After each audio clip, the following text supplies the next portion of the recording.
നമസ്കാരം, ഞാൻ ഡോക്ടർ അമു ദിലീപ്. ഞാൻ ഓസ്ട്രേലിയ പരബ്രഹ്മ ഹോസ്പിറ്റലിലെ ENT കൺസൾട്ടൻ്റ് ആണ്. നമ്മൾ ഇന്ന് സംസാരിക്കുന്നത് സ്കൾ ബേസ് ഓസ്റ്റിയോമൈലൈറ്റിസ് എന്നുള്ളൊരു കണ്ടീഷനെ പറ്റിയാണ്. ഇത് പ്രമേഹ രോഗികൾ, അതായത് ഡയബറ്റീസ് ഉള്ള ആൾക്കാരിലാണ് കോമൺ ആയിട്ട് കാണുന്നത്.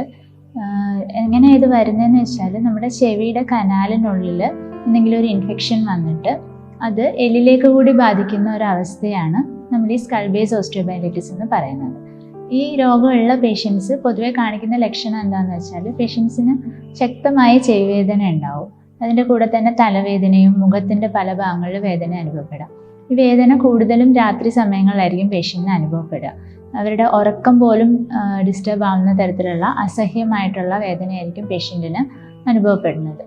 ഈ വേദന കൂടാണ്ട് ചില പേഷ്യൻസിന് ചെവിയിൽ നിന്ന് പഴുപ്പ് വരാറുണ്ട്, ചിലപ്പോൾ ചെവിയിൽ നീർക്കെട്ട് വരാം, കേൾവി കുറഞ്ഞതായിട്ട് അനുഭവപ്പെടാം. അപ്പോൾ ഇത് കൂടാണ്ട് ചില കോംപ്ലിക്കേഷൻസിലേക്കും ചില പേഷ്യൻസ് പോകാറുണ്ട്. അതെങ്ങനെയാണെന്ന് വെച്ചാൽ, നമ്മുടെ ഈ ചെവിയുടെ മുകളിലുള്ള എല്ലെന്ന് പറഞ്ഞാൽ നമ്മുടെ തലച്ചോറിൻ്റെ താഴെയുള്ള എല്ലും ഏകദേശം സെയിം ആണ്. അപ്പം ആ ഭാഗത്ത് എല്ലിന് എന്തെങ്കിലും ഇൻഫെക്ഷൻ വന്നാൽ നമ്മുടെ തലച്ചോറിൽ നിന്ന് താഴോട്ട് വരുന്ന നെർവ്സ്, അതായത് നാഡികൾക്കും ഈ ഇൻഫെക്ഷൻ ബാധിക്കാനുള്ള ഒരു സാധ്യതയുണ്ട്. അപ്പോൾ അതുവഴി പേഷ്യൻസിന് കുറേ കോംപ്ലിക്കേഷൻസ് ഉണ്ടാവാം. അതായത് മുഖം ചിലപ്പോൾ കോടിപ്പോവാനുള്ള സാധ്യതയുണ്ട്, ശബ്ദ വ്യത്യാസം ഉണ്ടാവാൻ സാധ്യതയുണ്ട്, ആഹാരം ഇറക്കാനുള്ള ബുദ്ധിമുട്ടുകൾ ഉണ്ടാവാം.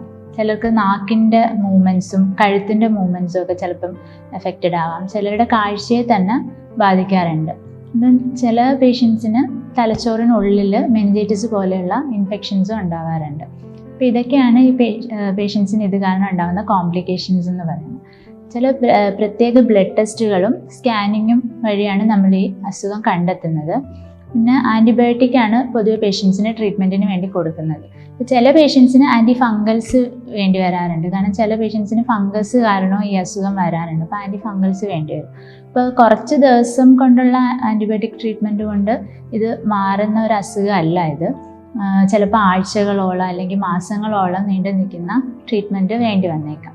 അപ്പം അങ്ങനത്തെ ഒരു സിറ്റുവേഷൻ ഒഴിവാക്കാൻ വേണ്ടി നമുക്ക് എന്താ ചെയ്യാൻ പറ്റുകയെന്ന് വെച്ചാൽ, പൊതുവെ ഇത് വരുന്ന എങ്ങനെയാണെന്ന് വെച്ചാൽ, പേഷ്യൻസ് ഈ ഡയബറ്റീസ് ഉള്ള പേഷ്യൻസിന് ചെവിയിൽ ചെറിയ ചൊറിച്ചിൽ അനുഭവപ്പെട്ടേക്കാം. അപ്പോൾ ഈ ചൊറിച്ചിൽ വരുമ്പോൾ ഒരു കയ്യിൽ കിട്ടുന്ന സാധനങ്ങളൊക്കെ ചെവിയിൽ എടുത്തിട്ട് ചൊറിയും. അപ്പോൾ ഇങ്ങനെ ചൊറിയുന്ന സമയത്ത് ഇത് കാരണം ചെവിയിൽ ഇൻഫെക്ഷൻ ഉണ്ടാവുകയും അതിനൊരു പ്രോപ്പറായിട്ടുള്ള കെയർ കിട്ടാത്ത അവസ്ഥയിൽ ഇത് എല്ലിലേക്ക് ബാധിക്കുകയും ചെയ്യും.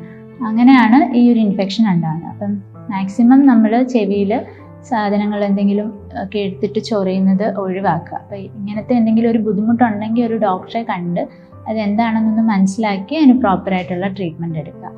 ഇങ്ങനത്തെ കൂടുതൽ ടിപ്സുകൾക്ക് വേണ്ടിയിട്ട് പരബ്രഹ്മ ഹോസ്പിറ്റലിൻ്റെ പേജ് ഫോളോ ചെയ്യുക. Thank you.